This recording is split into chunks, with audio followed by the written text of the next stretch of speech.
حاجات الكفيف ما يقدرش يستغنى عنهم، والاخيره انت كمان كواحد مبصر ما تقدرش تستغنى عنها. خليك معايا.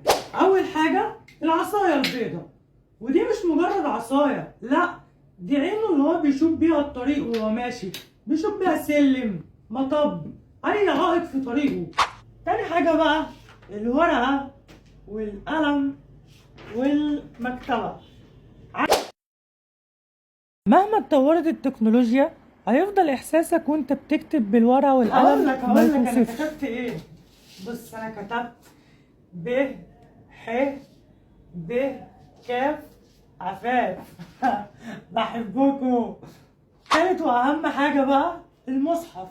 زي ما الكفيف ما يقدرش يستغنى عن المصحف البرايل، فانت كمان ما تقدرش تستغنى عن المصحف ده، وكمان ما تقدرش تستغنى عني. فهتعمل لي لايك وفولو ولا ايه؟